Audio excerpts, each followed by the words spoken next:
Bonjour à tous et bienvenue dans cette quatrième vidéo de préparation à la certification Java. On va parler de la compilation d'un programme Java. Le code Java, il se trouve dans des fichiers .java. Ces fichiers, on peut les compiler en fichiers .class et dans ces fichiers .class, on trouve le bytecode. Le bytecode, c'est une précompilation du code Java qui va pouvoir être interprété par la machine virtuelle Java qui va exécuter le programme. Java s'est mis à disposition sous plusieurs packaging. Les deux plus courants, ce sont la JRE et la JDK. La JRE pour Java Runtime, c'est uniquement ce qui permet d'exécuter une application Java, c'est la machine virtuelle Java. Dans la JRE, on a l'exécutable Java. La JDK, ça va être un peu plus que la JRE, parce que ça contient également les outils qui sont nécessaires pour développer en Java, et en particulier l'exécutable JavaC qui permet de compiler le code source en bytecode. Avant de poursuivre sur des exemples plus concrets, on va s'arrêter un petit peu sur l'exécutable JavaC, donc le compilateur Java. JavaC, ça permet donc de compiler le source code en bytecode, et tout ça en ligne de commande. L'exécutable, on va lui passer en entrée le nom des fichiers qu'on veut compiler, et il va produire des fichiers .class. On tapera par exemple javac a.java, et on n'oubliera pas d'indiquer .java. Le bytecode généré, donc les fichiers .class, on va pouvoir les passer à l'exécutable Java, qui va lancer la machine virtuelle Java et exécuter notre programme. La commande javac, elle prend de nombreux paramètres, et en particulier le classPath, qui va indiquer où se trouve le bytecode qui est nécessaire à la compilation des fichiers, des librairies et des dépendances dont on a besoin. Le classPath, il se compose d'une liste de chemins qui sont séparés soit par 2 points sous Linux, soit par des points-virgules sous Windows. Un autre paramètre, c'est le module-path, qui permet d'indiquer les modules dont on a besoin pour compiler, puisque depuis Java 9, le module fait partie intégrante de Java. On peut également préciser le nom d'un répertoire dans lequel on va produire les fichiers .class, avec l'option "-d", suivi du chemin de destination. Il est peu probable que le jour de la certification, vous ayez des exercices vraiment très pointus sur la commande javac ou la commande Java, qui ont un grand nombre de paramètres, qu'on va plus voir dans la pratique, mais il est toujours bon de se préparer. Si vous êtes prêts, on enchaîne sur les exemples et les exercices. Dans ce premier exercice, je vous donne 4 affirmations, à vous de me dire lesquelles sont vraies et lesquelles sont fausses. Alors j'ai tout en français, il faut bien voir que le jour de la certification, ça sera en anglais. Donc vrai ou faux? L'utilitaire Java permet de compiler un fichier .java. Ce que je vous ai dit, c'est que Java, c'était pour exécuter le programme, pas pour le compiler. Donc la réponse que vous devriez avoir en tête, c'est faux. Et pourtant, c'est vrai. C'est un peu une bizarrerie, mais depuis Java 11, Java est capable d'exécuter un fichier .java en le compilant à la volée. En Java 11, quand on tape java a.java, Java va compiler le fichier a.java et le lancer. En Java 11, l'exécution est limitée à un seul fichier. Mais à partir de Java 22, Java peut exécuter tout un programme multisource à la volée. Deuxième affirmation, la compilation d'un fichier .java produit un fichier bytecode. C'est évidemment faux, la compilation d'un fichier .java produit un fichier .class et non un fichier bytecode. Petit piège avec la compilation à la volée quand on utilise l'exécutable Java, qui ne va pas produire de fichier .class. Troisième affirmation. Les utilitaires Java et JavaC sont fournis par la JDK Java.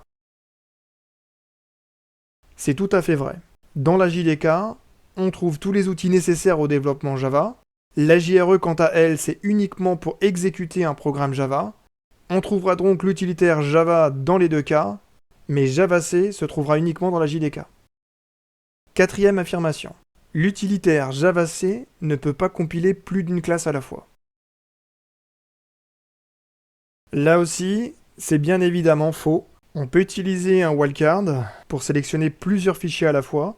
Le compilateur Java, il sait même s'y retrouver avec les dépendances entre fichiers. Si je ne lui demande de compiler qu'un seul fichier, mais que ce fichier utilise d'autres fichiers qui sont accessibles, il va aller les compiler. On se place maintenant dans cette situation où on a une classe A qui utilise une classe C. La classe C, elle se trouve dans un package B. La classe C, elle n'utilise pas la classe D. Je me place dans le répertoire courant et je lance la commande javac_.java pour lancer la compilation Java.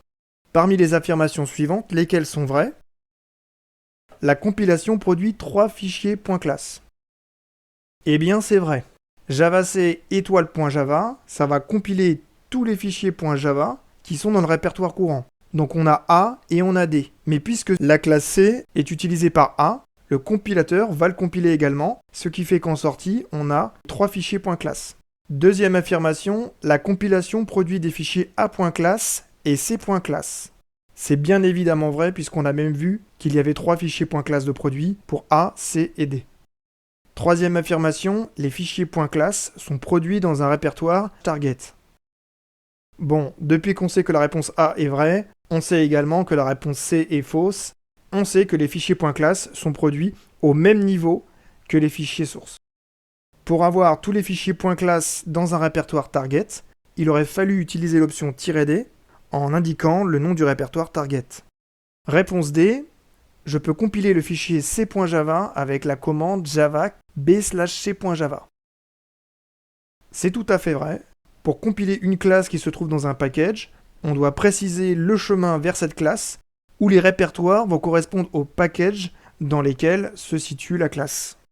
Pour les réponses A, B et C, vous pourriez me dire qu'elles ne sont pas données dans un bon ordre, puisque si la réponse A est vraie, nécessairement B et C sont vrais et faux. Mais dans le contexte de la certification, c'est complètement différent, car vous n'aurez jamais la certitude que la réponse A est bonne, ce qui fait que les réponses suivantes vont vous mettre le doute. Dans les exercices suivants, on va essayer de voir un peu plus en détail la syntaxe de la commande javac. On se place dans un contexte assez simple, avec un fichier A.java, qui utilise une classe D, qui se trouve uniquement dans le fichier lib.jar, qui se trouve dans un répertoire pass2lib. Les .class, on peut les regrouper dans des fichiers jar, dans des archives, et ça va nous donner des librairies, des dépendances Java qu'on va pouvoir utiliser dans tous nos programmes. Si je me place dans le répertoire du fichier A.java, quelles commandes vont permettre de le compiler? Première proposition, javac A.java. Alors pas du tout. Pour pouvoir compiler le fichier A.java, javac va avoir besoin de la classe D. Et cette classe D, elle se trouve uniquement dans le fichier lib.jar. Donc si je ne précise pas où trouver la classe D, où trouver le fichier lib.jar, on ne pourra jamais compiler A.java. Deuxième proposition, javac A.java, suivi de -cp et le chemin vers lib.jar. C'est correct. Le paramètre cp, c'est ce qui permet d'indiquer à javac le class pass. Où trouver les dépendances? On indique là le chemin correct vers lib.jar. Javac sera en mesure de trouver la classe D nécessaire à la compilation du fichier A.java. Maintenant, javac A.java, -class pass avec le chemin vers lib.jar entre guillemets. C'est tout à fait correct. Les guillemets n'ont pas d'impact. Et -class pass, c'est la version longue de -cp. javac-cp, le chemin vers lib.jar, A.java. C'est encore bon. L'ordre dans lequel on passe les paramètres à javac n'a pas d'importance. On peut indiquer le fichier A.java à la fin.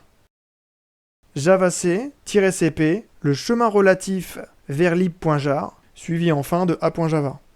Donc on est dans /home/gimli, donc en faisant .. /pass2lib, on arrive bien sur le répertoire pass2lib. C'est correct, ça marche aussi. Dernière proposition, javac-cp, /home, le chemin vers lib.jar, suivi enfin de A.java. Cette dernière proposition aussi est correcte. Les deux points, c'est ce qui permet de séparer plusieurs chemins dans le class pass. En début de class pass, j'ai des chemins vides, ça n'a pas d'impact. J'ai le /home, dans lequel je n'ai pas de code Java. Et dans pass2lib, lib.jar, j'ai ce que je veux. Je sais donc que javac sera en mesure de retrouver la classe D. On aurait été sur Windows, il aurait fallu utiliser des points-virgules. Nouvelle question. On est presque dans la même configuration. On a un fichier A.java qui utilise une classe D, mais cette fois, elle n'est pas uniquement disponible via le fichier lib.jar. La classe D compilée, donc son fichier .class, se trouve également dans un répertoire qui s'appelle /pass2classes. La classe D se trouve exclusivement dans ces deux endroits. Si je me place au niveau du fichier A.java et que je lance une compilation, quelles sont les commandes qui vont marcher? javac-cp, pass2lib, A.java. ça ne marche pas. Si dans mon ClassPass, j'ai un chemin qui ne précise pas directement un fichier .jar, JavaC ne va s'intéresser qu'au fichier .class qui se trouve dans ce répertoire, tout en ignorant les fichiers .jar qui pourraient y être contenus. javac-cp suivi en ClassPass du chemin vers le lib.jar et du nom du fichier a.java. On retrouve une des réponses de l'exercice précédent, donc on sait que ça, c'est tout à fait correct. Si maintenant dans mon ClassPass, j'indique le répertoire pass-to-lib suivi d'une étoile, ça compile. pass-to-lib/étoile, ça revient à dire à javac, utilise tous les fichiers .jar qui se trouvent dans mon répertoire pass-to-lib.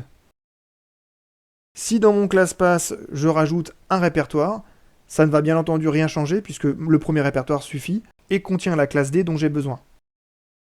Dernier exemple, si dans mon ClassPass, je n'ai pas le fichier lib.jar, mais que j'indique le répertoire pass-to-classes dans lequel se trouve le fichier d.class, la compilation va pouvoir se faire. Un tout dernier exercice pour terminer. Donc on a cette arborescence de fichiers. A.java, C.java, D.java, E.java. On va, pour simplifier, considérer que toutes ces classes sont indépendantes. On n'a pas de souci de ClassPass ou quoi que ce soit. Toutes ces classes possèdent une méthode main qui va afficher leur nom. Si je lance la commande javac-d./target étoile.java, parmi toutes les affirmations que je vous donne, lesquelles sont correctes? Première affirmation, Java A.java affiche A. On en a déjà parlé, c'est un peu bizarre, mais Java, ça permet d'exécuter des .class et, depuis Java 11, des fichiers .java, ce qui fait que Java A.java va afficher A. Deuxième affirmation, Java B/C affiche C. Eh bien c'est faux. Quand on a lancé la commande javac-d étoile.java, on se trouvait au niveau du répertoire courant. Donc les seuls fichiers qui vont être compilés, ce sont les fichiers A et D. En plus de tout ça, on a utilisé le paramètre -d./target, donc les classes qui auraient été générées de toute façon ne se trouveraient pas au niveau du répertoire courant, elles se trouveraient au niveau du répertoire target. Troisième affirmation, Java./target-d affiche une erreur d'exécution. Eh bien c'est vrai. Donc là, on essaie d'exécuter le fichier d.class qui se trouve dans le répertoire target. Quand on écrit java./target/d, ce qu'on dit à Java, c'est qu'on a une classe D qui se trouve dans un package target. Pour Java, target, ça doit être un package et non un répertoire. Réponse D, si je me place dans le répertoire target, Java C/E va afficher E. Pour exécuter nos fichiers .class, on devait se positionner dans le répertoire target. Donc ça, c'est correct. En revanche, ce qu'on a vu en discutant de la réponse B, c'est que le E.java n'a pas été compilé et qu'on ne peut pas l'exécuter. Java C/E va générer une erreur et nous indiquer que la classe E n'est pas trouvée. Proposition E, si on reste dans le répertoire target et que cette fois on tape JavaD. Est-ce que JavaD va afficher D? Cette proposition est correcte, puisqu'on sait que la classe D a été compilée, et que le résultat de la compilation se trouve dans le répertoire target et qu'on se trouve bien dans ce répertoire. Alors merci à tous et à bientôt.